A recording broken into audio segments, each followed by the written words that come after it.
bilmeli indi. Cemlige katnaşan Türkmen doğanlar. Cemlige katnaşan Türkmen doğanlar. Kavum hişin kadrın bilmeli indi. Mana men deyip mahkem bilin boğanlar. Bul barada fikir etmeli indi. Biygunan nereste avdıra upcan. Hudadan dileliğin sağ olsun aman. Hemmemize bu bir hasretli zaman. Bilimizi mahkem danmalı indi.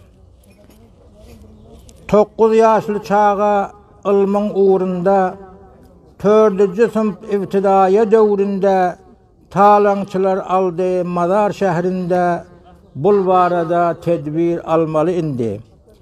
Mektebin yolundan alıp gittiler, nereste çağa zulüm ettiler, el danıglı halda eksöz ottular, bu haleti eşitip bilmeli indi. 15 dağları dilep oğurlar, habarın uzudup heybetin eyler, atası bul pulu tapıp bilmeyer, bul barada hasret çekmeli indi. Karayip 3 ay oldu hasretler çekip, atenesi çap yar her yana bakıp, tahassun haymani Türkmenler tıkıp, bul çağa dağını çekmeli indi. Hükümet oğruyunu tapıp bilmedi. Henide çağa ele gelmedi. Atenesi ağlayıp gözü gülmedi. Bul barada fikir etmeli indi. Ağır degdi bul gep her musulmana. Dertliğin zerurati bardır dermana. Hemme muştak bul çağanı görmene. Hemmele bul dağı çekmeli indi. Türk Cumhurbaşlığı ortak Erdoğan. Türk milleti için bilini boğan, bul vakıa onun yüreği çoğan, hasret paylaşanını aytmalı indi. Türkmenistan yurdun Cumhurbaşlığı, el müdama isler vakti hoşluğu, bütün Türkmenlerin yürek coşluğu, kaygı paylaşanını bilmeli indi. Abdurrauf Can'ın atasını aytsak, Mehmet Nebi Bay deyip şırdı bitsek, Tokkul Qarkından 10 motor mazara gitsek, hemme gamdan payın almalı indi.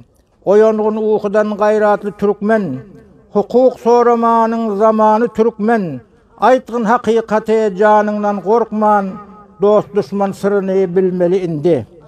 Hukukun sorayan Türkmen neslinde, kemdir Türkmenlerde ol 4 faslında, hemme beraber hak bolsa aslında, şunda aramçılık bolmalı indi. Afgan Türkmenleri hiç bunu bilmez. Öten tarihini yadına salmaz. Yağışılık edene yağışılık bolmaz. Bul gepleri yada salmalı indi.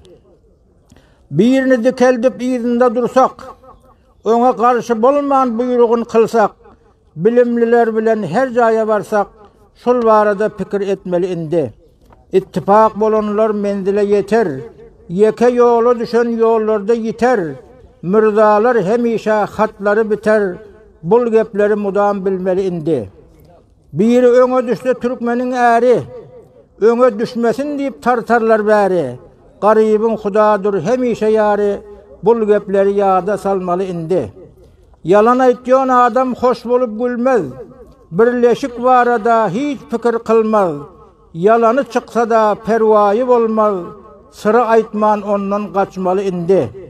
İş çalışman dostluk isleme kesten, hiç dostluk gelesi yok ol kellemesten, iş bitirmez korkar katrak sesten, o yıl dosttan uzak durmalı indi. Hakiki dost her iş bolsa bitirer, hizmetini her hil jayda yetirer, adaşasan doğru yoldan ötürer, o yıl dostlar bilen bolmalı indi. Dostu düşmanını bilse adam zat, dost bile yürüysen mudam vaktin şat, dost köp bolsa mudam gezersin azat, bu göplerden ibrat almalı indi. Her yerde dost gerek erkek doğanlar, mana men deyip bilinmäkem boğanlar, rahmetin jalası üste yaganlar, muňa pikir aylap görmeli indi. Hakiki dost hiç vakt dostun taşlamaz, sana dost däl adam onu hoşlamaz, pikri varlar bilmän işi başlamaz, hakiki dost bilen bolmalı indi. Goldaw beren nirde bolsa dostlaryň, Hoşluğa öwrüler senin ýaşlaryň, ýeke bolsaň jaýa yetmez seslerin, ýagşy dostun kadryny bilmeli indi.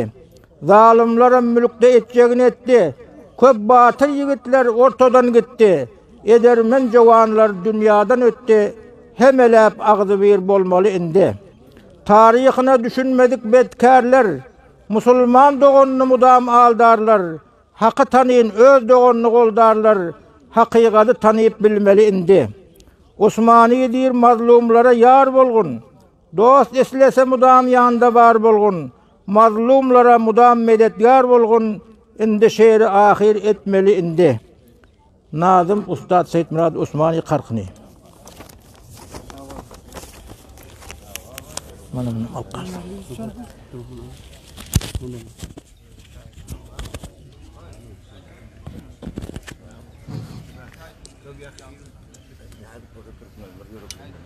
Sağalıkda soldu kızıl yüzlerin, takat gittik görüp, bağlı gözlerin, tirden beter bolup aydan sözlerin, gura degmen, bagre deşdir ofcan. Hakim bolup gelin, hakim bolun gelip halın soran yok, zalim için daşa diğim gayran yok, şanın adı şunça ilde yeren yok, senin adın kalıba düşdür ofcan. Dünyalarca minnettar, hurmatly Ustad Molla Seyit Murad agadan.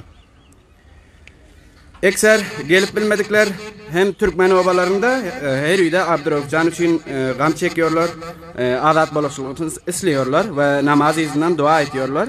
Yani Afganistan bir bağ rengarenk gülden teşkil tapan, yani rengarenk kavimden teşkil tapan, yani şu güllerin birisi hem yani Türkmenlerdir. Yani Türkmenleri Afganistan'ın devleti nazara tutman, yani onların bağı, yani bahara mendeşeceklerdir. Ve şurada sözümüze hatma veriyoruz. Ve menallahi tevfik.